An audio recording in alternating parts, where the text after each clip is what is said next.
time with Kelly. Tea. and Lee. So what's the tea, ladies? What you sipping on? Um, Tonight I have Brazilian lemonade. What is I'm Brazilian lemonade? fancy. It's limes, and sweetened condensed milk. Really? That sounds delicious. That does sound really good. That sounds like summertime refreshing. Good. Period. Can you do it with Delicious. lemons and limes? Sure. Yeah. In a blender? Like You're y'all just fancy. y'all just be coming out of left field with stuff, and I'm loving it. And What I'm are you over here sipping on, basic as Kelly? hell with the rum and coke, as per usual. Well, you know it's a classic. It is. It's good stuff. I like rum, but I only like it in a cocktail. Like I have to have it with something. I can't just drink rum. One of my favorite rums is Havana Club. That's what they call it in Cuba, Havana Club or Havana Club.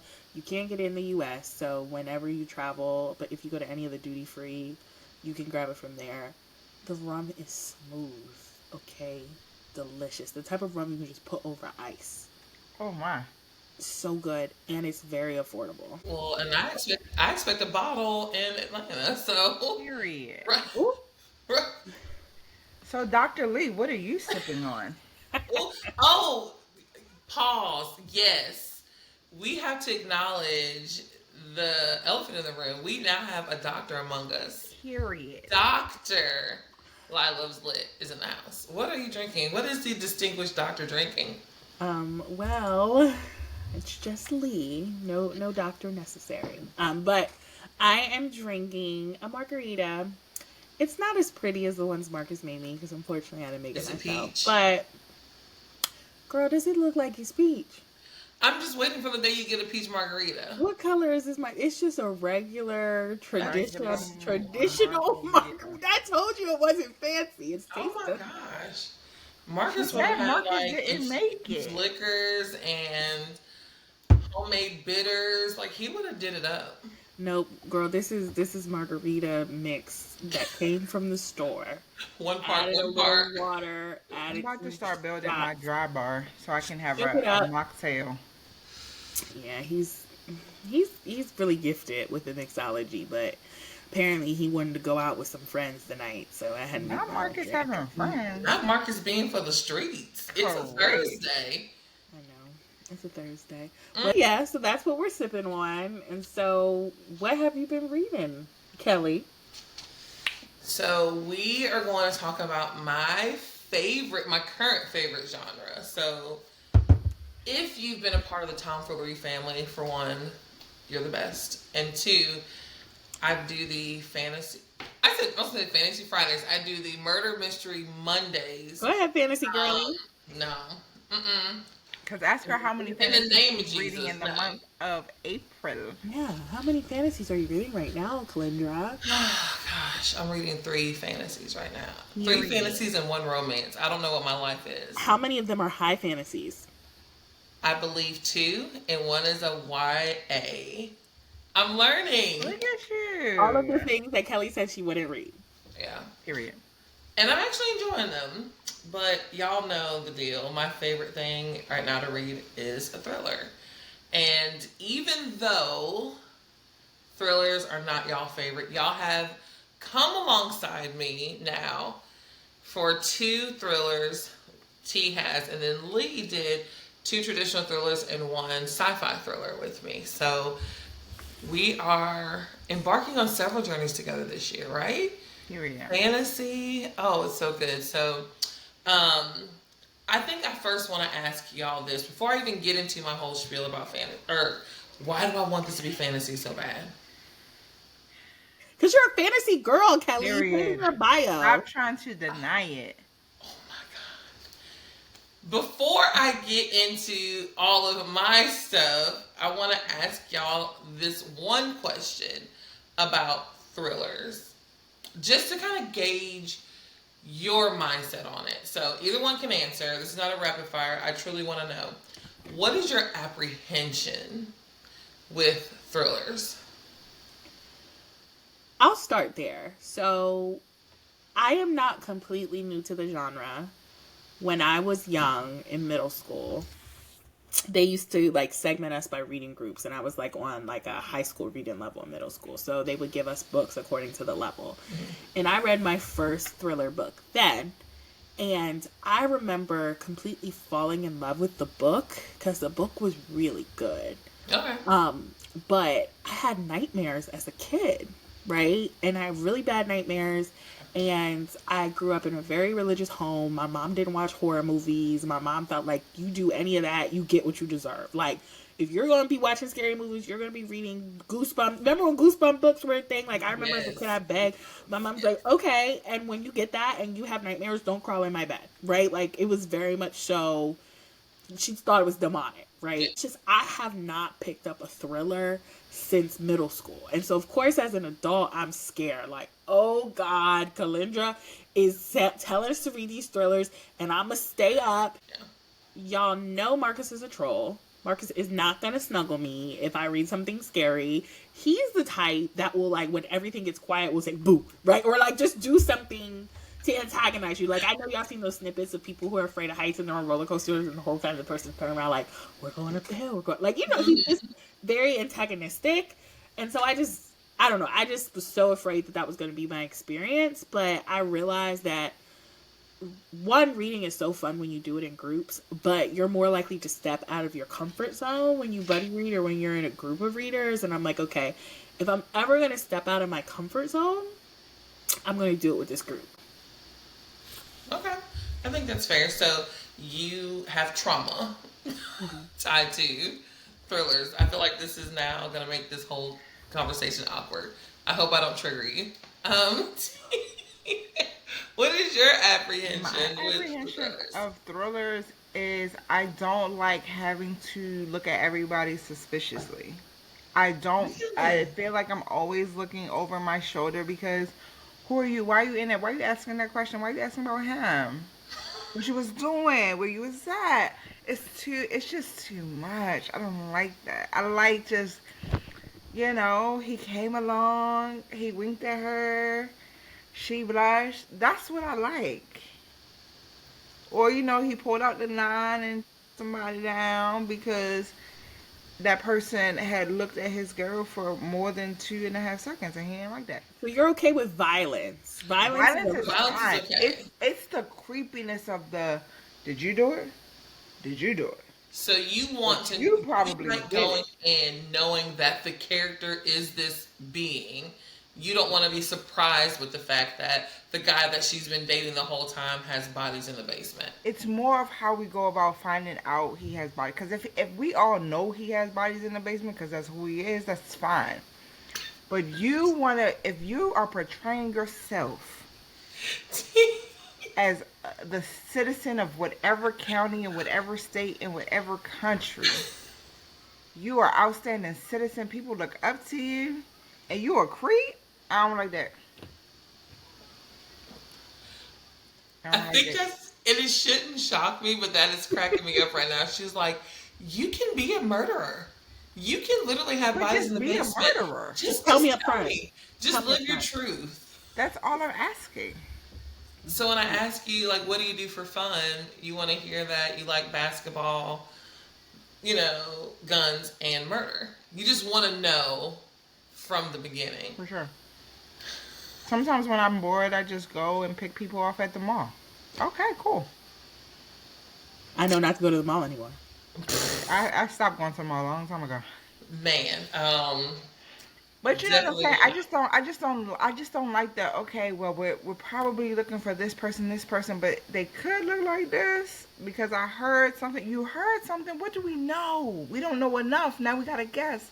I don't like that. It's I want to add one more thing. Right, so like one of the reasons I love fantasy is it's escapism, and I feel like thrillers, like that to me is not far-fetched. I know there's psychopaths in this world, right? And so like I don't know if y'all watch the Netflix show You, right? So someone had started You around me, and I was there, and I watched the whole season. And even though the show is really good, I'm like, this is not far-fetched to think about a woman being stalked, right? Like. And so that's one of the things that thrillers scare me because I'm like, now you're bringing to the forefront of my mind some of the fears that are there, but maybe I was able to push to the back. And so I'm like, this is too realistic now. And then you kind of got us all because it weaponized bookstores and book lovers because she met him in a bookstore and he is an avid reader.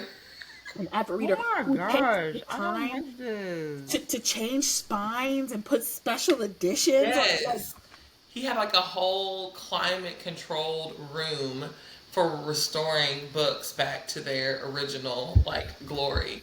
Like he was a bibliophile. He was a lover of literature.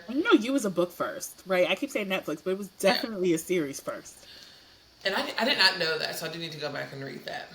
But I do think that so T, your answer was not what I was expecting. So we're gonna put a pin in that.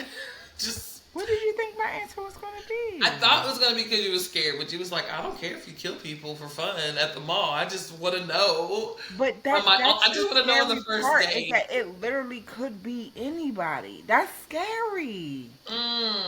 You're not looking for, a particular person because you don't know, because this person is walking around dressed from head to toe with taped sleeves and cuffs and a mask. What color is this person? I don't know. Well, how tall are they? Little tallish, medium, highish. What?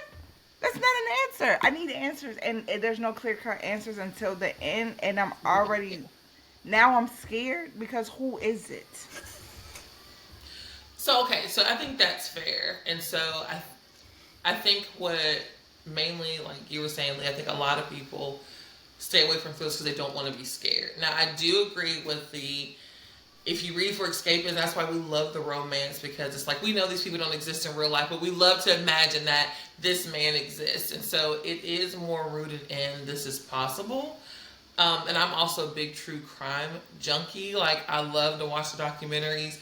When court TV was a thing, I would watch those court cases real time and I loved all that type of information. But what I will say though, which is why I appreciate y'all being willing to go on this journey with me, some more than others, some go kicking and screaming the whole time. Literally. T, I'm talking to you. I think I quit every page. I'm not reading no more. I'm done. It's Every funny, page. it's Every true, time I it's turn it, this true. is my last page. It's like, and then it's like if you ask her like, "How's it going?" All we're gonna get is like a tomato emoji. Like Terrible. I hate it. Every time. Okay, so I think, so the reaction that you had, Lee, I was what I was expecting. T, again, we're gonna put a pin in that. The whole just let me know on date one that you're a killer. We're gonna circle back. But what I feel like when I talk to people about thrillers, the first thing they say is like what you said, like I don't want to be scared. I don't want to be fearful. And so I think what's interesting about thrillers is that just like with romance, you have microtropes and subtropes and all that, and the same thing even with fantasy. Like we talk about that, you have high fantasy, you have romantasy. Like the same thing is with thrillers. And so I am a firm believer that there's a thriller out there that everybody likes. They just haven't found the style that they like. Like, stay with me now. Stay with me, T. So I think that. So for No, me, T found hers. T found hers. Mrs. Wiggins was a thriller. That was a historical fiction thriller. All right, that actually fine. was. That's fair. That's fair. I enjoyed that one. So I think that's a good example. So I think and I don't want to. I'm not saying this like to diminish anybody's work, but there are some that are just lighter thrillers. You're still gonna get like a plot twist, but it's not one that's gonna keep you up at night. Like you're right, Miss Wiggins. When we're just all reading and then we're like, oh, she's just off somebody, and it's like you got to go back and turn a few pages and be like, how did we get here? I think that is a good example. Is it a soft thriller, like a soft kidnapping? Yeah, it's like a soft kidnapping. Okay. Exactly. We gotta get that on a t-shirt. I like a soft kidnapping. Y'all like that so y'all can softly get kidnapped. I don't want to be kidnapped. With no context, that's absolutely wild. Like, and then when we get snatched up, it'll be a problem. But anywho, so yeah, so kind of like for me. So I'm actually fairly new to the genre, which is shocking because I didn't read my first thriller because y'all know I track my things. So I had to go back and look. I didn't read my first thriller until February of last year. Really? Yes, but I've read 56 since then. Yes, you're in deep. You can't call yourself a newbie because when you stuck your toe in it, you went all the way. I did. Your whole body went in it. I don't think she stuck her toe. I think she just went head first. But I did. It was like, and so who was it that I saw? Reading with Reagan, I think is her handle. So I follow her on Booksta, and she reads thrillers. And the way it pulled me in is like her aesthetic is very like cozy, but then they'd be like, kind of like The Night You Killed Me, and I'm like, But I was drawn to her post, and so then I started reading the synopsis. Is this the synopsis? The synopsises? You can make it up, baby. This is your word. Yeah.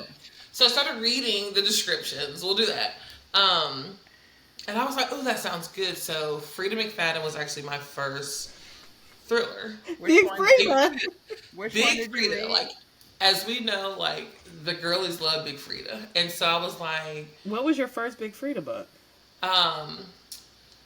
Is it Never Tell a Lie? Hold on. Okay, that's actually a lot of people's favorite. They say it's one of her best. Okay. I would know. I've never read a thing by Big Frida. Yeah. So Never Lie was my first one that I read by her. And again, it is not jump out at you scary. I think it sets it up to where it could be because it kind of gives like, is this going to be a haunted house vibe? But it isn't. It's just a story, and then like you'll turn a page and be like, I did not see that coming. Now on the flip side, you do have some that are like action thrillers that are going to be like lights on. Keep an eye on the neighbor because he looked sketchy yesterday. Give me an example of an author, so I'd never read that book. What's one like that? So I feel like S.A. Cosby. No. I was gonna say a lot of people feel that way about S.A. Cosby because his writing is very descriptive, and then the content is taboo, and so like for me, I think people view S.A. Cosby like the Trenton Tarantino of thriller authors. You're gonna get the whole picture, but I think that's what I love about him because what S.A. Cosby does so well is between those shocking moments, his characters are phenomenal. That's true. It is true. Phenomenal. It's not just shock value. Like, he gives you characters and you're just like, damn. Like, because y'all read All the Sinners Bleed with me. Mm-hmm. And we barely got through it. I'm telling you. I enjoyed it. I did. Thank you. But when you got me looking at your daddy with the bad, I know that man got bad hips and can't do none of this stuff, but I still got to side eye him because where were you? What you really was doing? But that's what makes it good. Like it. That's what makes it good. It was good, but I have to give a caveat here. But I think I really enjoyed it because I'm a historical fiction lover. Yeah. And there is just no way you can read that book and not feel the essence of that county. And there was even chapters that like gave you the history of Charon County to like bring it full picture for you. And so I feel like I was invested in reading that story because how good his characters were and how descriptive it was. And so that's an A+ for him, that he could take somebody who's not even in the genre and you can make me finish this book even though I'm scared half to death. Yeah. So I think so you just kind of proved my point. It's not scary. No. Okay. You're not going to say it's not scary. You're not going to say it's not scary when the book begins with a school shooting. That is petrifying. Let's start there. That's petrifying. And then it described the tree trunks going through the eyeballs. Eye socket, because they were skeletons, they were not eyeballs. You're right. The eye sockets, because the eyeballs are no longer not there. Removing the glasses for dramatic effect. Of children. And is that y'all in this tiny town where everybody knows everybody and nobody knew what was happening and nobody even knows where to point a finger. That's scary. Nobody wanted. Okay. So, fair enough. So, I think, but to my point, which I'm not making well right now at the moment, is that you now know that if there is an historical aspect to it, you can enjoy a thriller. Mm-hmm. is my point. So like with Miss Wiggins, I agree. I didn't enjoy it as much because I'm not a huge historical fiction girly. But the moment I got interested was when the thrill came. And I was like, I can read this. So just like you can find a thriller that you like, I was able to find historical fiction I like. So I am always going to be an advocate for don't quit a genre just because you didn't like a book or a author. I can guarantee you there's a genre or subgenre within it that you will enjoy. And so it's like Wiggins, after the second one, I was about to be out of there because now my grandmother could just be offering people and I would never know. I don't like that. Oh my goodness. So we're not the same. I love We're that. not. Which is why we work so well together. It is. Like I sit, when I work from home, I open my blinds, I'm a people watcher, and I'm looking like, yeah, you probably got bodies in your basement. I'm watching you. Like, that doesn't scare me. That's just like, I clocked it. Because I want to be the one who, when I Fox can do 6 that out comes in public. by, I don't want to think that about people in my neighborhood. I want to be the one when Fox 6 comes by and be like, I thought he looked suspicious. I saw him walk his dog every day at 2 o'clock, and I thought it was weird. And I'm going to tell him, like, y'all need to go check on that. She's missing. Go three doors down. For me, I feel like it prepares me to understand that the world is not all sunshine and rainbows and not to blindly trust anybody, because even like true crimes like Ted Bundy, they talk about how attractive, smart, well-spoken, charismatic he was. Yes. Yeah. That's how he was described. I think we need to be aware that these people exist in the world. Everybody who smiles and nice is a good person. You need to always kind of be cautious of anyone. And so for me, that's what I take away from thrillers. I'm like, yeah, when I'm reading something like The Landlord by Brandon Massey, it was not scary, but it never made me. You don't know the definition of scary. It never made me more happy to be a homeowner in my life, because these people were renting a property and things just went left. Pause. Time out. Not everybody owns their home, Kalindra. Move on to the next. Jeez, you're trying to take me out. So I'm gonna say something, and we listen and we judge. I get to your point why you like thrillers. You like something to keep you on your toes and remind you that everyone's not good, and like you might unfortunately be in a position where you're like, I recognize this, and you can move smarter. That explains why you might read 1 to 2 thriller books a quarter. Explain to me how we get to 56. What is it now doing for you? Because now it feels like you're getting your rocks off. Yeah. Oh, I am. Like, I enjoy it. But again, maybe there is something wrong with me. Maybe this is an intervention moment. Maybe this is, my epiphany. But y'all already know what my favorite thrillers are. I love serial killers. They are my favorite. Serial killers are my favorite. Because not only are they your favorite, it's the ones you keep. Where's my cigarette? Because you're stressing me out. You keep picking them for the group. I don't pick them on purpose. I don't even usually read the description. I'm just drawn to them. And I'm like, they just so happen to be serial killers. Like a moth to a flame, They call to me, and I'm like, this now is... you Moana. I was just about to say, okay, Moana. It calls me. It's all I know. And I have to answer. Just like her grandmother told her, you have to go, Moana. You have to go see. You have to go find Maui and save us. I have to read them. So you're telling me that you go to Thriller and say, I am Keli. You will get in my cart. You will sail with me to my home, and I will read you, and you will read me. Okay. Yes. Because it's calling to me. Yeah, for sure. So yeah, I don't know. Like, and I think it did startle me a little bit when I counted my total, and it was 56, because I did not realize I read then you that started many. feeling like a serial killer. You felt like my psyche is altered now. Like, could I start killing people? Keli, how many voices are calling to you?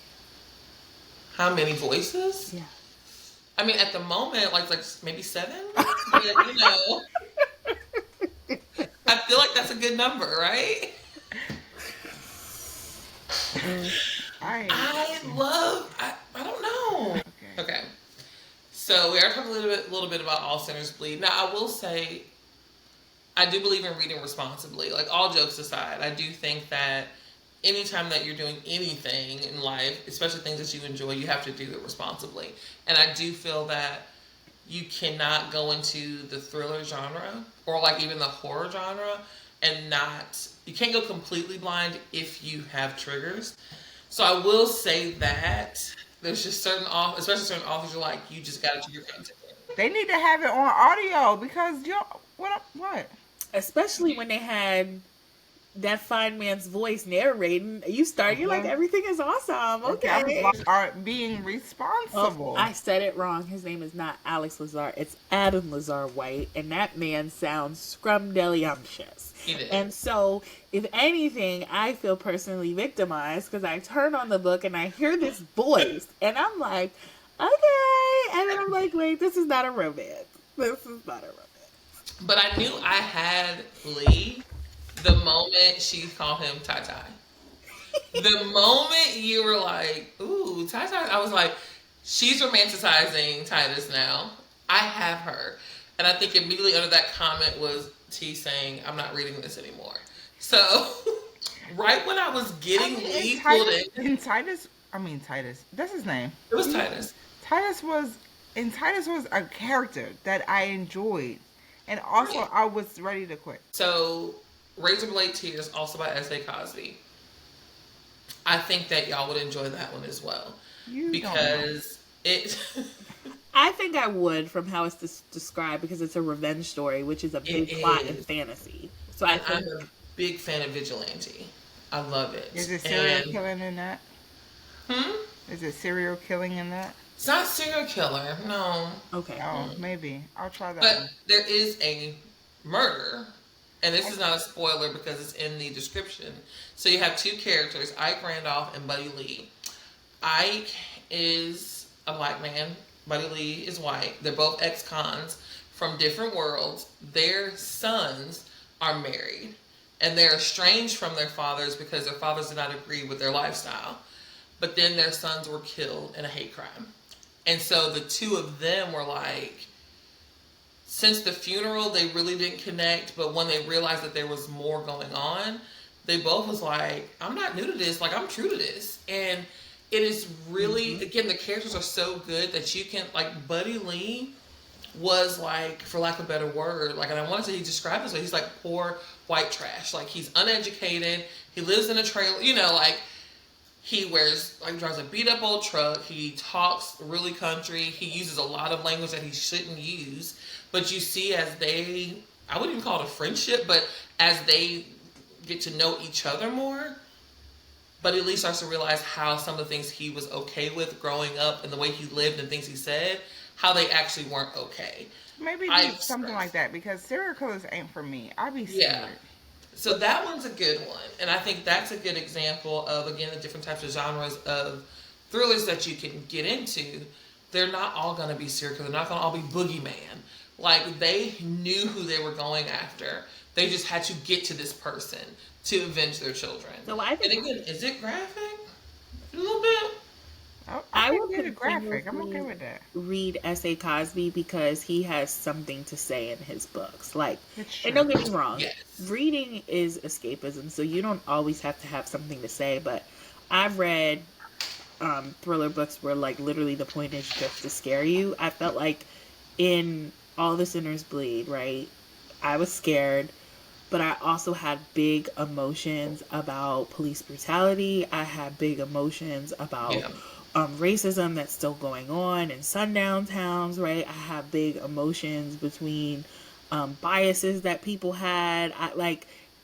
It's intentional, right? Yeah. Like, you know, he has so much to say that even if you're scared out of your mind, to your point, Kelly, you are invested in other parts of the story as well. Like in All the Sinners Bleed, there was the character, like the woman, who she was in a lavender marriage, right? So it's like the town didn't know, but you know, she was married to a gay man and he allowed her to live her life. So when she went on and had a baby, a mixed race child, and then was forced to give him up. Like that whole Yeah. storyline to me was so intriguing and was so interesting that even if I was scared out of my mind, I cared enough about the side characters, and what people had to say that I was going to continue. Exactly. And And then that's brilliant. to me, the same thing where we like historical fiction and why we like it is because you know that there is a scenario where that could happen. Like, this is real. And I think you said it to in one of the comments. You was like, what is going on in this town? Like, what is going on in the... I think you asked. She was like, there's, like, the water is poisoned in this county. What is the issue? Yeah. But to your point, like, this is reality. And the truth of the matter is, it's 2025 and there's still places in our country very much still like that. And so I think you're right. So, and that's why I think some authors are just there to shock you.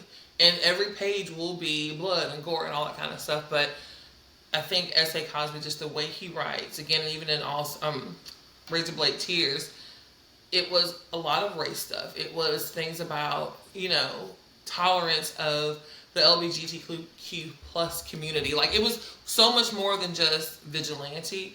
And then you watch the characters grow through the narrative, and it was just really good. And at the end, Buddy Lee was my favorite character. And I would have never, when I started reading that book, would have said Buddy Lee was my favorite character. Yeah. It because was so even good. Titus's girl, what was her name? Darla? She was she had grown even though she wasn't in it a lot. You even saw her growth by the end. She was like, listen, brother, I know what we was trying to do. It's not really working. So I'm going to leave you to it, and I'm going to get to it. I was proud of her. Absolutely. When I read that part, I was like, that could have... It's one of those things that if it wasn't in the book, we probably wouldn't have missed it. Sure. But the fact that he put it in the mentioned book, and she was like, I hear you. Because, Lee, if you remember, you were like, if he doesn't start telling her he loves her, you was going to get pissed. And so he'd even started expressing his feelings. And she's like, thank you. I got to go. When old girl says, why was you even over there in the first place? Ooh. But then the kicker really was, and then you didn't even send nobody to check on me. Yeah. I said, yeah, wow. I mean, when I tell you I sunk at that part, I said, yeah. Yeah. Yeah. Because she didn't back down. And then, if y'all remember, she was like, I need you to come over. And he was like... I don't think it's safe. She was like, I need to see... Like, she won... And then she met him on the porch. And she was like, this is not a pleasant conversation right now. We're not going to go cuddle up on the couch. I'm letting you know, like a grown-ass woman, this isn't working for me. I don't appreciate... Like, it was the fact that the level of disrespect that she was going to tolerate was like this much. It was like this much. He had a couple times not to call her and to get ghost and to be with his ex, and she was like, I'm good. I'm so good, I'm leaving. Like, I think I it was put my parents in a home, and I'm getting out of here. I think it was one of Titus's peers that was like, why did the serial killer go after your ex-woman and not your current woman? And I'm like, that's a good-ass question.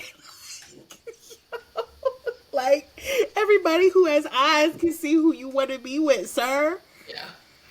Like, And that's why that scene when his dad was cooking dinner and he was like, who's coming over? He was like, is it a surprise?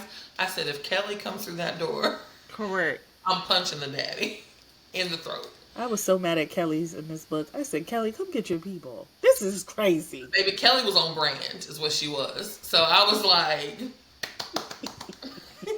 shake it up, girl. Because that's what we do. Because the daddy was all, had a hip replacement and stuff, and I'm like, yeah, but he keeps saying he was out bowling. I don't know where he was at. He was out doing something, but he keep coming back kind of late, asking Titus all these questions. He was at the church doing the Lord's work. Or he could have been lying though. I will say something of the genre that, because it was a whole bunch of religious stuff. I didn't know who it was. you're right, it could have been anybody, T. I think good. Something in the genre that confuses me, and this could be because I started my thriller journey in middle school reading whodunits, which is a subset of thriller, but it's different.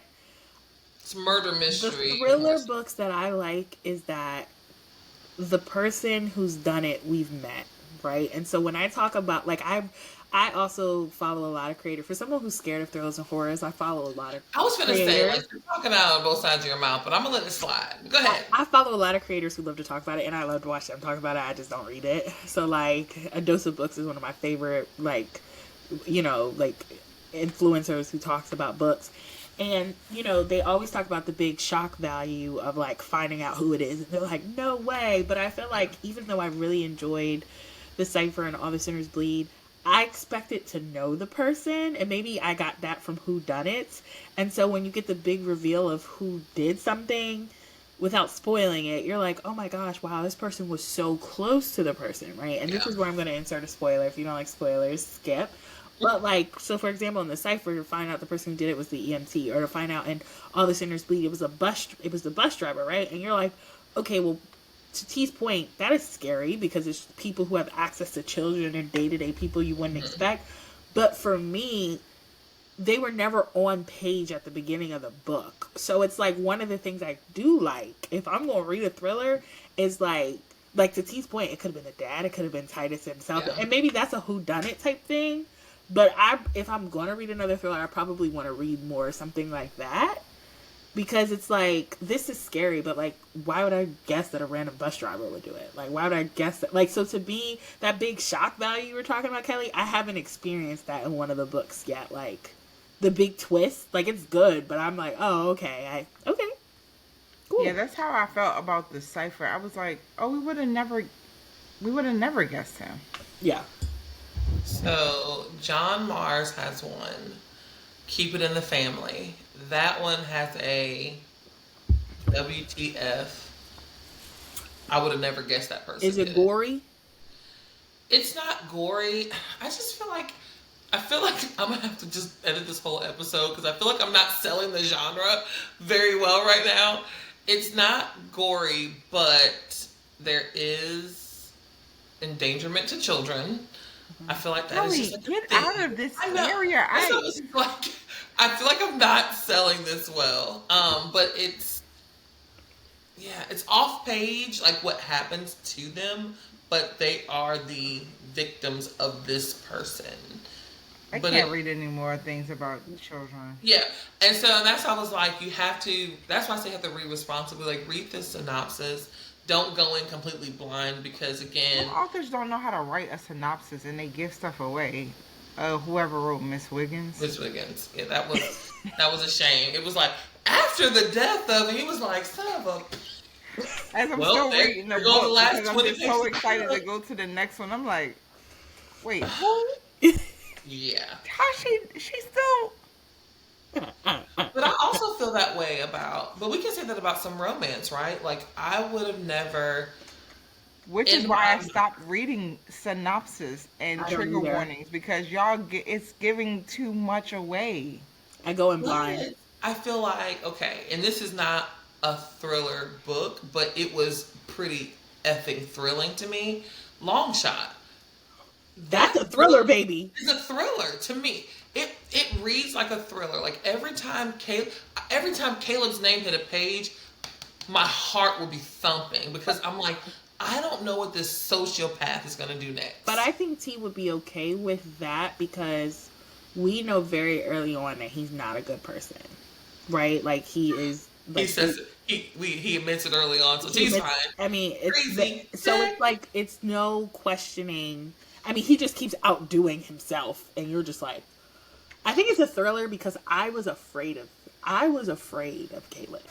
It's been a year and a half since I read that book, and I still alter things that I do because something happened to a character in a book that one time. But do you recommend that book to people? I do, but I recommend it with caveats because that book... Now, Kennedy did put all the trigger warnings at the beginning, but still, if you looked at the indie cover, it was this racially ambiguous man with a shirt off. Like, it looked like it was an erotica. And even now, the cover of the book is a beautiful flower. And so it could be very, like, you have no idea what you're getting into. And it's in the romance section at Barnes & Nobles. And I personally think that book is miscategorized. I think that book is a women's fiction book with thriller elements. I don't think it's a romance. It has romance elements. There's a love. Their relationships, yeah. There's a relationship, but if you're going into that book looking for romance, it only happens in like 12% of the novel. Oh yeah, that's not romance at all. I think it's women's fiction, but I think it's women's fiction done well because I have a love-hate, more of a hate relationship with women's fiction. And I'm not a big women's fiction fan either, but I felt like that was what kept me plugged into that book because I was so invested in the demise of Caleb. Like I had to see the justice come out of it.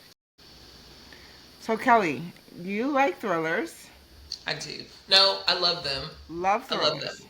Got Yes. it. So, do thrillers have sub-genres, or is thriller just scary as heck? Just all the time? I just feel like I'm gonna rename this episode. Thrillers are not scary. That's like gonna be the chills and thrills subtitle. Thrillers are not scary. But yes, so kind of like I was mentioning before, I feel like you can find something within the genre that you love. You just have to find the authors that write the subgenre that you like. So you have psychological thrillers, you have suspense thrillers, you have the murder mystery like whodunit type of thrillers. There's domestic thrillers. You guys would not like domestic thrillers because domestic thrillers are circled around the family dynamic typically. Do not read those because clearly y'all are not into what happens in real life to people. Then you have action thrillers, you have crime thrillers, which I love crime thrillers. Those are ones that are going to have my serial killers in them. I absolutely love those, and they typically have a POV of law enforcement or something in there. I love those. You even have like political thrillers, and there are environmental thrillers. Michael Crichton does really good environmental thrillers. I've actually read those years ago, and I didn't even connect the dots. I was like, these are thrillers, and it talks about, his are more so about how like global warming and things are happening, but his usually have an element that there is a system that's a part of why these things are happening, but they're very good. Also, legal thriller. Yes. Thank you for Lovely. calling me. So a few years back, Netflix had a movie called, like, I think it was like Blind Box, where something happened with the weather, and as the weather was going, people were just moved to off themselves. The way Bird the wind blew. Box. Was that, yeah. What was it called? Bird Box. Yes, I think it was that one with Sandra Bullock, I think. Is that an environmental thriller? No, I wouldn't call that environmental. I would call that, I think that's more of like a sci-fi thriller because it was something had happened. If you remember that opening scene, they were in the car and like that flash of light happened, like her sister got out and like offed herself, and it was like, what the hell just happened? So I think to me that's more of a paranormal or sci-fi thriller because then they couldn't, that was the one when they had to not make noise and all that kind of stuff, wasn't it? That was very scary. Very scary. And see, I'm not a big fan of the paranormal ones either. So that's like, I've learned that they're not my favorite. So if it's, because I don't like the fakeness of it. Like, that scares me more than the reality. Reality, I can wrap my mind around it, and I guess I can feel some kind of maybe false security that the police can stop this from happening. I don't know. But once the aliens get here, baby, the bets are off. What are we doing? We're not winning against the war on the aliens that are coming down to kill us. So I don't like those at all. Another subcategory that a lot of people don't realize that they already enjoy are legal thrillers. John Grisham, if you've ever read any of his are typically surrounded around the law. They usually have a lawyer or some type of legal or judicial system a part of it. And they are very good. Like, The Firm is very good.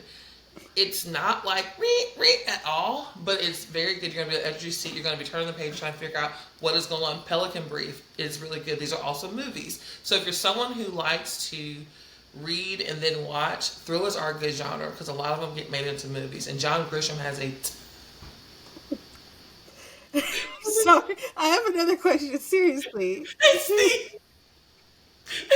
It's how she does it. Yes, So, yes. the movie The Green Mile, I think that's by Stephen King, but I could be wrong. But the movie The Green Mile, was that like a thriller because of, like, a legal thriller? I would probably say that's more historical than anything. Because it took place in, what year was that? That was scary because the system failed. Like, oh yeah, it's definitely by Stephen King. I knew I wasn't crazy. Yeah, and so Stephen King is a good example of psychological thrillers. Now he does have some that are like I to this day have not watched Pet Cemetery because I feel like that's gonna freak me out. Just imagine something bad happening where all people's dead pets are. I was like, I don't want to read that. I don't want to read that. But I read several Stephen Kings this year, and most of them are just like either campfire side stories where it's like, ooh, it's spooky, or they're just like psychological. They're in your head. The ones I read were not like, boo, jump out scared. And so I was actually not disappointed because I think he was a good writer, but I thought I was going to be terrified, and I wasn't. I was like, oh. But again, I went into it with this misconception because of things like Cujo and It and the things that are scary, but he has a ton that are not horror. They're more psychological, for sure. Then you have sci-fi thrillers, so that's like Dark Matter. Lee read that with me. A group of us did that. Did Foodie Nelly do that one? Book Talk with Jay. I think Tina Boo reads, like we all did that. And that one it's not scary, but it's a page turner because you're trying to figure out what is going to happen next. How is this all going to connect together? It was but trippy. let me not speak for you. Did you find that one scary? I didn't think it was scary, but I thought it was trippy. I thought that it. Okay, well, let me not start. It started out pretty thrilling with the kidnapping. Yes. But you know me and kidnapping. That was a hard kidnapping. It was a hard, and it wasn't nothing soft about it. It wasn't sexy, but I think from that point I was intrigued. Like, okay, and that's something I will say that I appreciate about the thriller genre is y'all start immediately. Like fantasy, like the first 100 page, you need to understand the world. You lay your groundwork. But no, thriller, I literally remember commenting in the Dark Matter group, like, it's chapter 2. Like, how are we here so fast? Yes. And so y'all hit the ground running. And so I can say that I was intrigued by that book. I can say that there were some things that went over my head a little bit with the sci-fi portion of it, but it was interesting enough for me to want to figure out, like, the alternative universes and, like, all of that stuff. Yeah. And so that one, I didn't hate it, but I wasn't expecting it to be sci-fi. And then once I got to the sci-fi part, I kind of had an aha moment. I was like, it's called Dark Matter. Obviously, this is around science. Why didn't I pick up on the fact that it was going to be science? But I thought it was more sci-fi heavy than thriller, though. Yeah. Mm-hmm. And so I think it's like with anything. If you find authors that write in a style that you enjoy, you will find things. So I think Big Frida is great for those who want a page turner but don't want something jumping out and scaring you. Hers are, I mean, they're good. They are good. Like I said, I started with hers, but they're more going to be like, man, like, wow, that just happened. Then you get into your John Mars and your S.A. Cosby's, and they're going to be the ones who are going to give you more shock value, in my opinion. And so, again, if you like it, I will call those fluffier thrillers, then yeah, Frida McFadden is a great one to start with. Frida McFadden has a lot of good work that I think is easy to digest. I think that you'll be able to sleep at night, but they won't hit you as hard. I think it has more of what you're looking for, Lee, which is give me some framework first. And again, if you like that, I think you're going to enjoy that. Like I said, I think I've read like 10 of hers, and I have never just closed a book and been like, this is trash, but they're definitely not going to hit you like an S.A. Cosby book. So those are an option. So to me, well, I will say a positive, since Keli has kind of ushered us into this space. I'm here for the positive. A positive is that I'm able to identify 2 areas that I like. So the more we talk about this, the more I realize that I have dipped my toe in thriller a little bit more so in terms of TV. So, like, I'm, if you're a Marvel and DC person, you know that DC tends to be a bit darker than Marvel. Mm-hmm. And so I really enjoyed Gotham on the CW, and like Gotham just got darker and darker. Or if you watch like Once Upon a Time, Yes. that got darker and darker as the seasons went on, which was like, you know, the Disney retellings and reimagined of the villains and stuff like that. So I do think I do like it, but I think my preferred genre is fantasy thrillers, which makes sense because I'm a fantasy girl. I really like historical fiction thrillers, which makes sense because I'm a historical fiction girl. But also, surprisingly, I really do like the whole true crime law enforcement. I can hold on the serial killer part though, but I do take like I really enjoyed Isabella Maldonado's book, Nina Guerrera, because I felt like we were so invested in her as a character, but also as a woman. A woman, what was she, like an FBI agent or FBI something? agent. FBI special agent. I was in, like, when they were describing her, like, purposely setting herself up as a decoy so she can catch somebody who had been tormenting girls on their runs. Like, that was so intriguing to me. Like, to see her handle herself, to see her confident in her work, to see her, and I do think police propaganda is a thing, but I think when it's done the correct way, like, I don't know if y'all watch the show Brooklyn Nine-Nine, but like they're actually holding people accountable to like the negative things that happen in the force, and I think when it's done the right way, it could be really good. And so I do like that. I just would like to see it again without serial killers. Thank you. So, head cases. Oh crap, that's a serial killer. But head cases, you might like that because it's a serial killer who kills serial killers. So almost like Dexter, like the Equalizer. Yes, but Dexter. Yeah. He's not doing it for the good of the world, though. He still has his own agenda. So it's not because he's trying to help the police out in any way. It's a part of his mind trip to help people. He basically wants the world to see the police being inadequate in their ability to stop a serial killer, but also understand that they're going to have to tiptoe around the media about it because most people are going to be like, let him do what he's doing because he's taking out the trash. And so they're having to navigate this in a really meticulous way because they're like, usually we would go to the media and ask for help and say, help us find this person.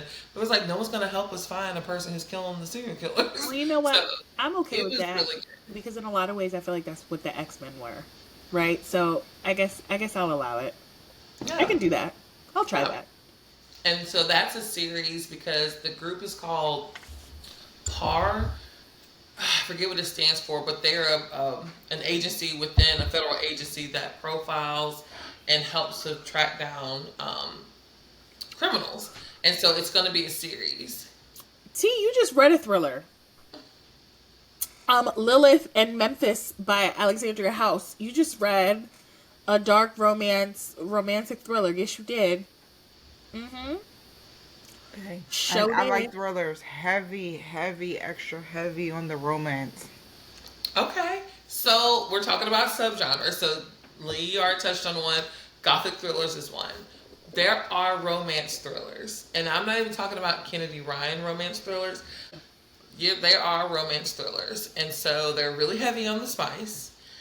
Heavy. And the audio is delicious. But they also have the aspect of a thriller. So Bryn Weaver, that was the first romance thrillers that I read. And so the first is Butcher and Blackbird, and then it's Leather and Lark, and then it's Scythe and Sparrow. This series, I haven't read the third one yet, but I actually went for the special edition for this with the foil. Oh, you scared? The special edition. His baby. But it's an interesting story. So Butcher and Blackbird, it's about two serial killers who listen, I know.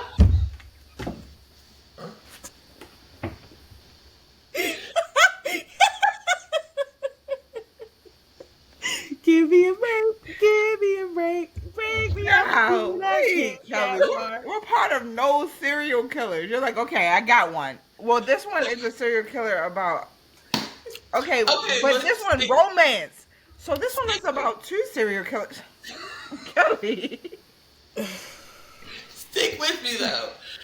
They are two serial killers who only go after bad people. And so they actually go after the same person. Like, they go after bad people. Like people who you're like don't need to be on the earth. And so they actually end up going after the same target, and they realize when they're trying to execute, of course, they're like, no, that's my mark. And he's like, no, I found him first.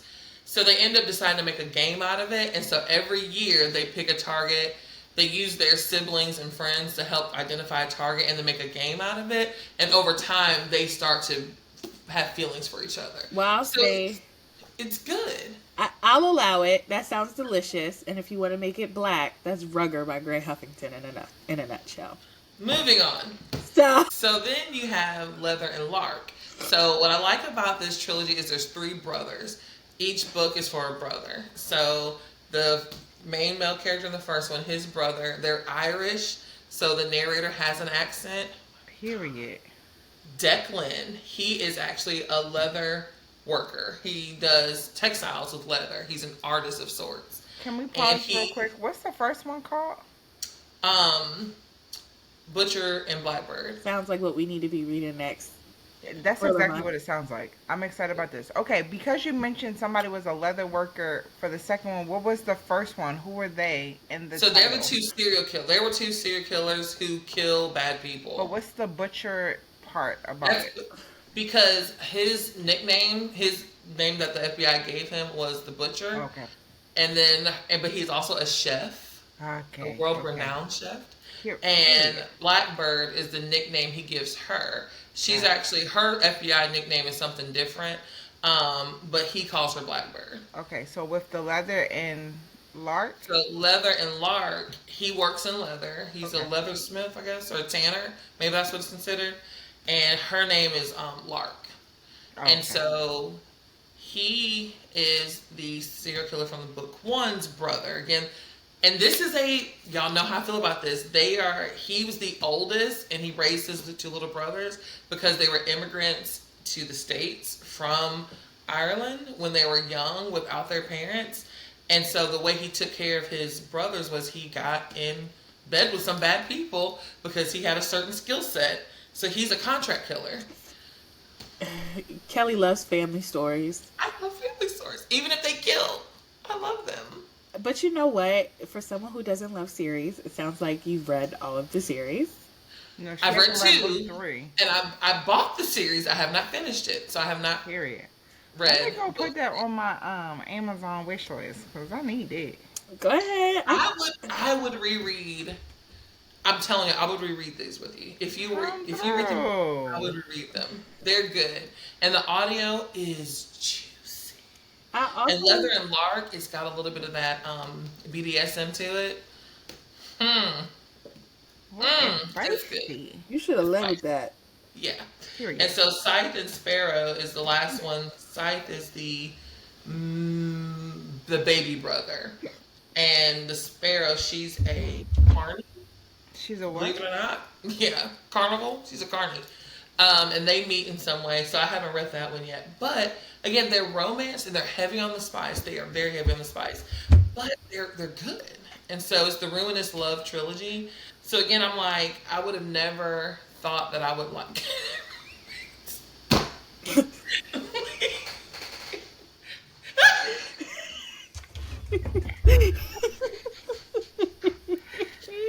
This is the hand going up. I think Lee, you've had 2 turns. So I'll go to T first this time. Okay, so maybe I have read romantic thrillers before because there was a series by Sherelle Green. Now it started off with the first book is called Face Down Fridays, so I thought I was getting into something else. But it turns out to be a family, and they all have a certain skill set. See? Period. Okay. Was it juicy? Was it tasty?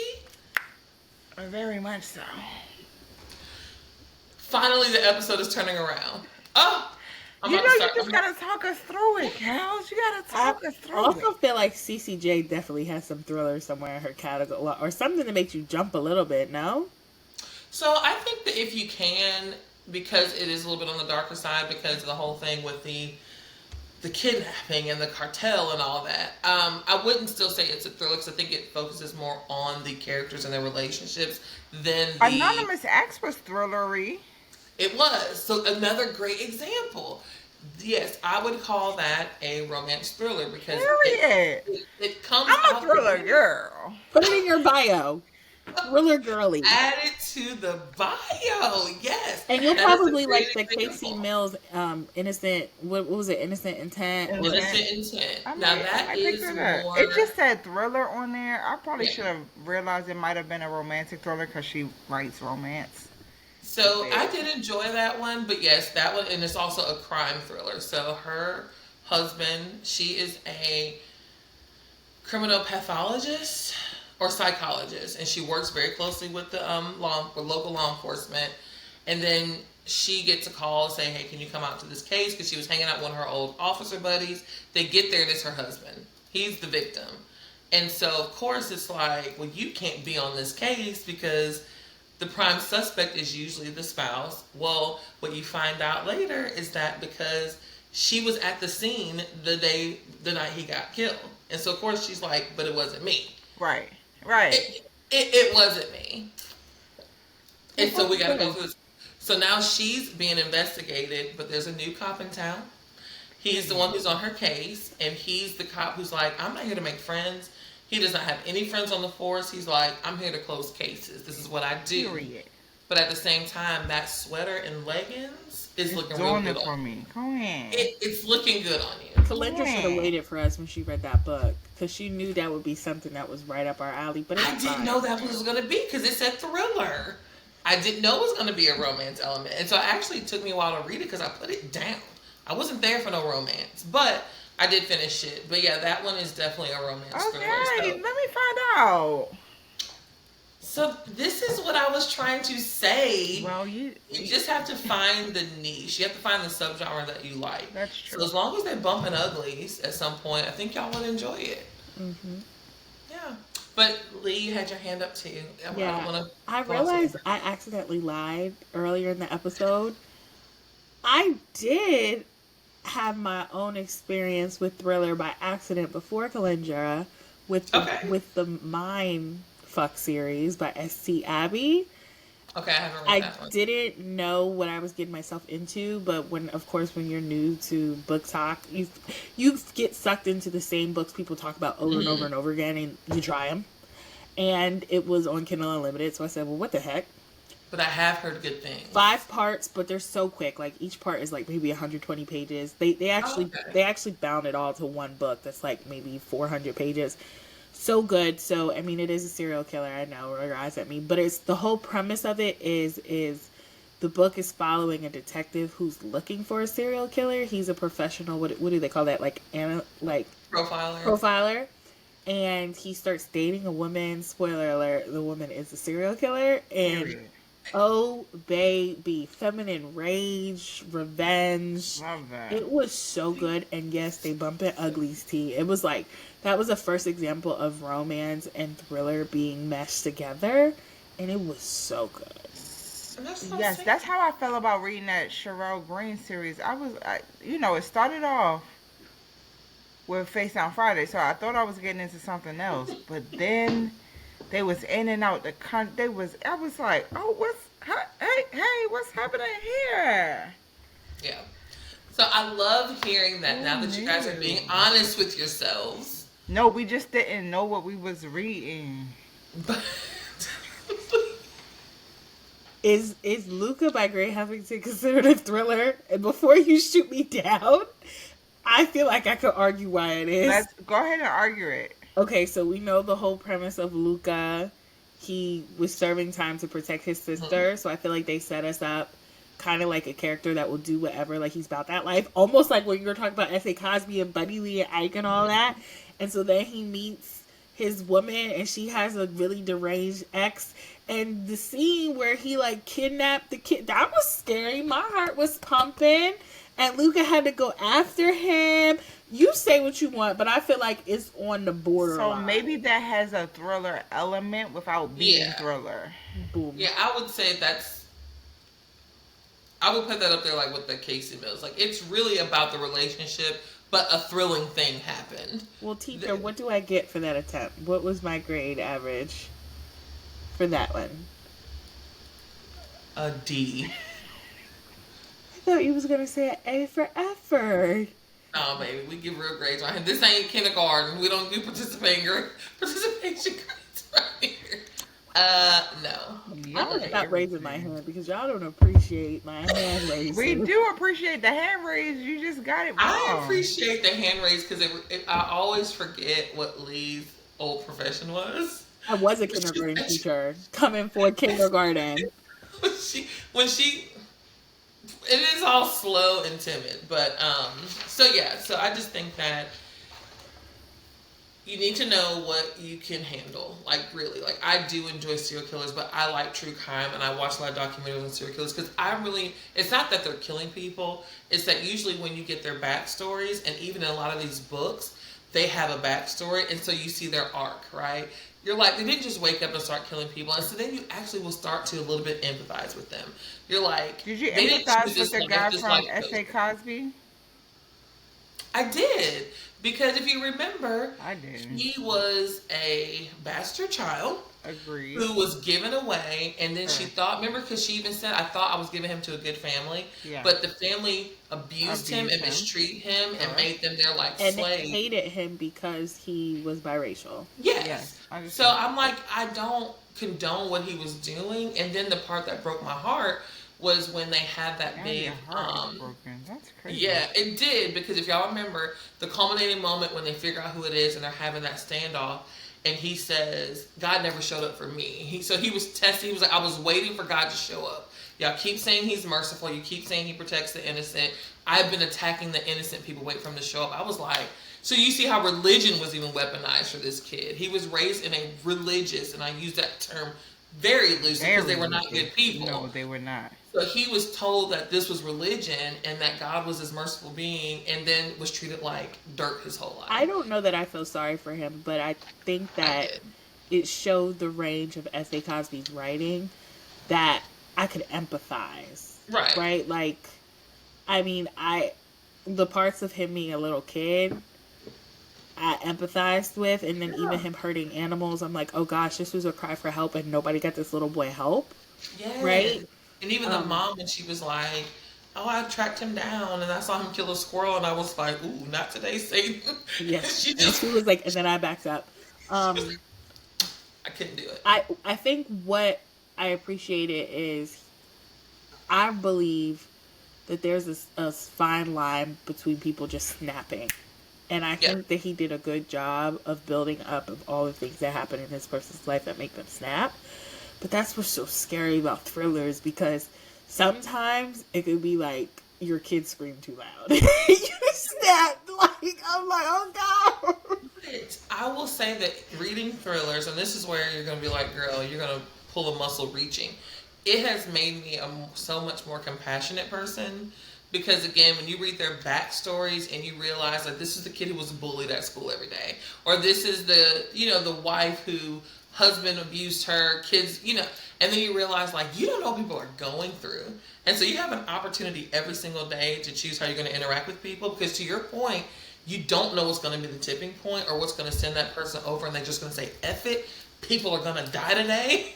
And so it's actually made me really intentional on how I interact with people, because I'm like, yeah, everyone's got a background and a story. And if you are at your tipping point, what you're not going to tell in your Netflix special is that that girl Keli kept taking your lunch in the office and it was pissing you off. And so, the had to go. Like, that's not going to be your story.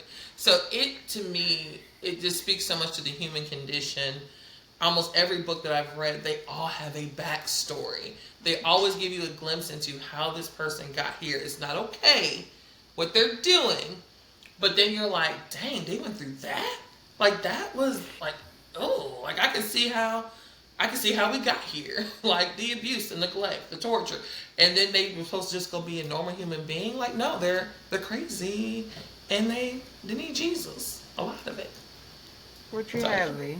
What's up? Okay, so I'm gonna just say this. This group loves the urban romance. Loves it. from what you're saying, there's so many books I can think of that have thriller elements. I won't call them thrillers because I don't want to get a D again. But to your point, I think of Losing Control. I think towards the end of the book, like, we know that Caesar's real dad put the mom through, I guess that would be like considered like domestic, like, no, he put her through domestic abuse, right? There was like a domestic thriller, whatever. But there's moments and scenes, I guess they're the action fight scenes, where something happens and I'm jumping and I'm like, oh gosh, oh god, like, because I didn't see it coming or I didn't expect it. And that was just my 2 cents. And I think that we dip our toe in a little thriller more than what we know. And I think we like a little bit of thriller. And like, I think you referenced television, right? When I think about some of my favorite movies, I'm like, they are thrilling. They're fast paced. They're action packed. There's chases. There's gunfights.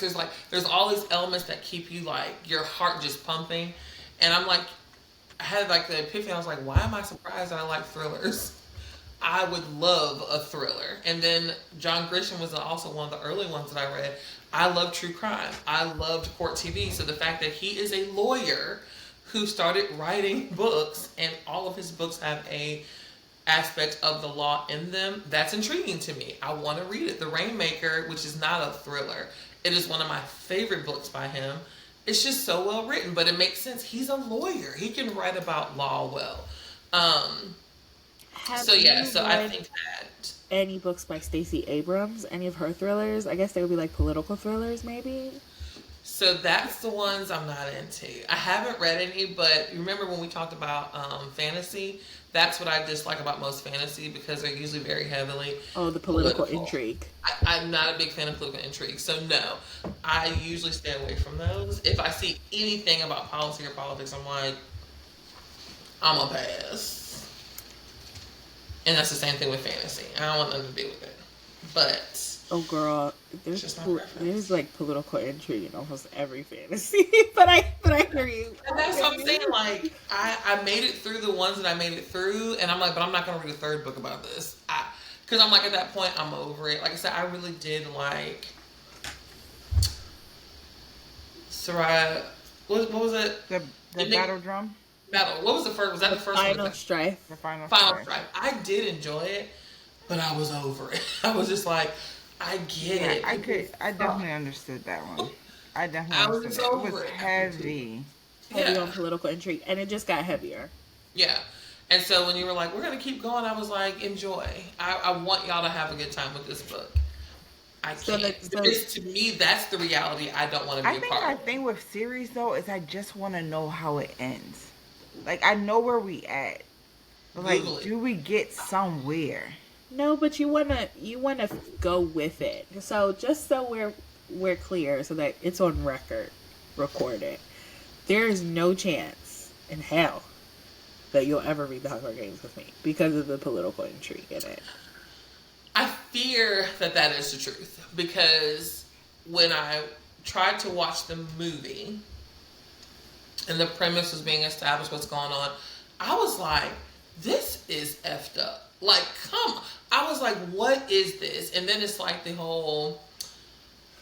system of like the haves and the have-nots. Like, I get the narrative because, again, that's reality. But I literally hated it. But just like a good example, and we'll edit this out, but I don't know if y'all watched, what's the Japanese show that was big on Netflix with the games? Squid Games. Squid Games. Like, I was enjoying Squid Games until they revealed the whole, like, these are people who have money, who just enjoy watching. I knew it was political from the beginning. It was the Japanese Hunger Games, but I get you. You didn't know that. I didn't pick up on that until we saw them reveal the people watching and trying to, but that ruined it for me. I was like, see, I thought it was just a bunch of stupid people playing dumb games getting killed. And now I'm like, no, they're puppets, right? They're being manipulated by the system. The politics is scarier to you than the thrillers. Yeah, I don't. But see, that's the part I don't, because to me, the same thing that you said that y'all don't like there could be a serial killer next door. It is terrifying to me, the people who are in power and authority manipulating things, because that, to me, that's terrifying. So at the end of the day, there's so many subgenres to it that I feel like, just from our conversation, we have now discovered that you guys are thriller girly. So like you said, add it to your profiles. There is something out there for everyone. You just have to take the time to find it, and then once you find it, you'll be like me, and you'll get in the weeds, and you'll be 50 books in. Like, I did not realize I read that. Yes, you will. You will. I have faith in you. And now that I know what you like, I'm thinking of like 2 other books that you'll enjoy and that we should read together. Okay. So, a couple questions I'm going to ask you just to kind of get your feeling on how you guys are processing thrillers now that you've read a few. So, are you a look ahead, read ahead, or just go in order? Do you need to know what's coming? Do you ever peek ahead in a thriller? You know the answer to that. I won't even skip a book in a series. Of course I'm not looking ahead. See, I figured you might be a peeker because you're afraid of what's coming.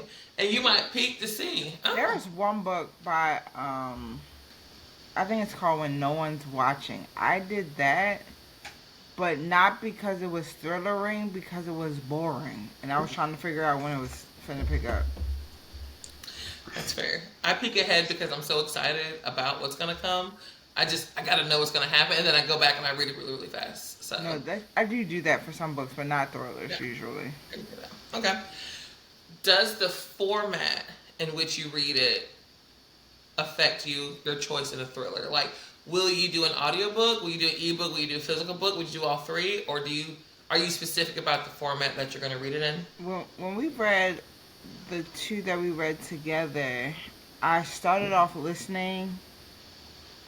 It was too scary, so then I had to like slow myself down and pace myself by reading along with it. It kind of like grounded me or something, but it made it less just like, I don't know, made it less real. I second or that. In my head about it. I think listening to thrillers and audiobooks are scarier than reading it with your eyes, but 100%. There is a time limit. I will not allow myself to read a thriller past 5 p.m. And so because I'm working during the day, I usually have to listen to audiobook. I have to multitask with it. Or else I'm not going to get home till late, and then I'm past my time threshold of when I can read it with my eyes. So I end up listening to audiobook anyway, but it's definitely scarier on audiobook. Okay. Fair. All right. So, do you enjoy, for a thriller, a single point of view, or do you like multiple point of views in a thriller? Multiple. I like multiple points of view in everything, though. But be honest with you, I like multiple points of views and everything else, but in the thriller, I want a single point of view. I don't want the serial killer's point of view. I hate that. Oh God, I hate it. I like when we were reading Deciphered by Isabella Maldonado. I'm like, that just made it 10 times scarier, and I'm like, it snuck up on us because he didn't pop in until like chapter what? And it'd only be like 2 pages, so I feel like it's just there to scare you, and I'm like, no, thank you, just keep a single point of view. Yeah, we were deep into that one, and then all of a sudden we got his point of view, and I was like, that's my favorite actually. When I get the serial killer's point of view, eat it up. Those are my favorite. Okay. If you had to be a character, you have to pick a book in one of the thrillers that you've read, that we've read together. Don't pick one of those soft ones you talked about earlier. Don't pick one of those fake Gray Huffington ones you tried to slide in. But if you had to be a character in either fired. All the Sinners Bleed, The Cipher, or Dark Matter. Mrs. Wiggins don't even count. Nope. Which would you be a character in of the 3? You gotta pick one. I won't be in Virginia. I can tell you that right now. That's easy for me. I'm gonna be the wife in Dark Matter, because quite literally, she got 18 million versions of her husband, and she got to be with multiple people. Why are you finding out all the time? She thought it was her husband. But in all seriousness, yes. But also because she wasn't in real danger. Every single one of them wanted to protect her. So she was probably the most protected person in any thriller I've ever read. But was she not in danger? Because it got a little intense at the end when they were all white. Because they were all convinced. Okay, well, they were all the real him, to be very clear. They were just from different worlds. Yeah. But in every world, they all loved her. So they were at great danger to each other, because they were trying to off each other to prove who was the real one. But I don't feel like she was ever in any real danger. Now, she was going to see some psychotic stuff, but I don't feel like she was ever in danger of actually being hurt. No, I think at the end when they were all in the same place, because you remember some of them were a little off. I think there was going to be a couple of them like, if I can't have her, can't nobody have her. Well, listen, this is my story. I'm sticking to it. I'm being Yeah. the wife from Dark Map. Okay. All right, Z, you got to pick a character. What character are you going to be in which book?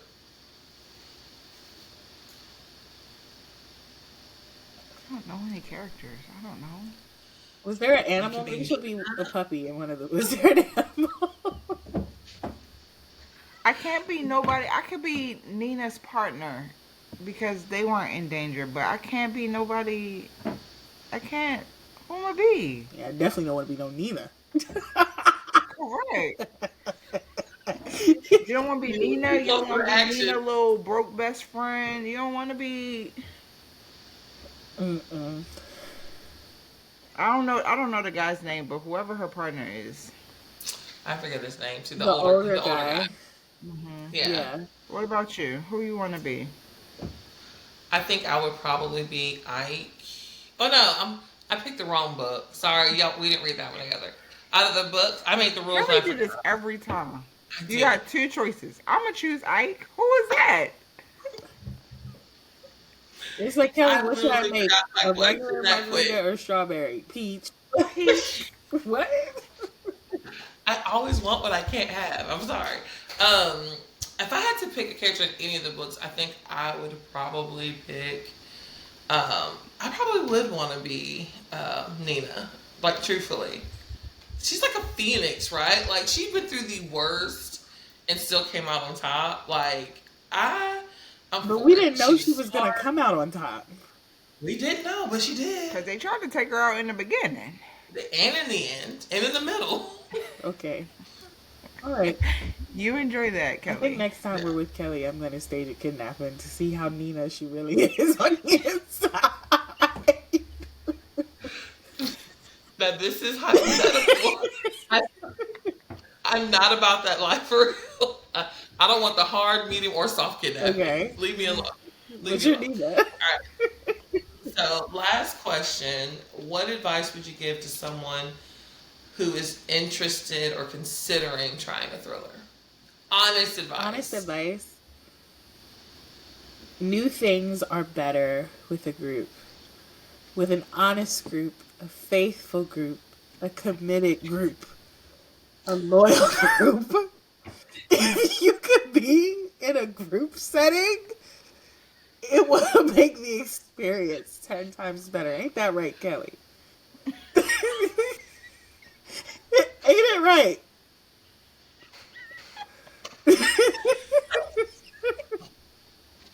I feel like you just took some cheap shots there. Um, but that's a good answer. Yes. This is a New good things are time for better me to if insert that. I just found out they had a second group chat of a buddy read that we have going on. and you are smiling right now. I'm crashing out. I sure am. I'm crashing out. Oh my god. Oh, I'm about to cry. Okay. T, what advice would you give? Other than trying to find other people to read it with you, it would have to be probably what you say. It's just there's something out there for you. Just gotta find it. Just gotta find it. And trust the person shepherding you. No, You don't do know? that. They lie. I feel Ain't like that I right, don't know if Kelly? this episode is helping the genre at all in any way, shape, or fashion. We're gonna get canceled because I'm not gonna get any more books in the mail because they're gonna be like, she's killing our brand. But okay, well, I do sincerely appreciate y'all trusting me to read some thrillers because I know they're not for everyone. I will try my best to do better at not giving you things that are too heavy. It sounds like romance thrillers are going to be a niche that we're into. But, so yeah, I'll have some more recommendations for this year. Well, everything you've given us so far, Kelly, has been a 4-star or above. So I don't think you're doing a bad job. I think we're just scaredy Yeah, cats. I just keep want to get up. away from the serial killer just one time. Just one Just time. one time. Couple times. I'll have to do some digging and see. Okay. My list of serial killers is long, I believe apparently. it. So, yeah. And that's why you have to dig so deep because the bodies are stacked. They're buried. They're buried under the roots of the weeping They're gonna willow. pop out With the eye socket. Yeah. Yep. Yeah. So, all right. Well, I think that is it. Well, that was tea time with Keli. T. and Lee. Bye.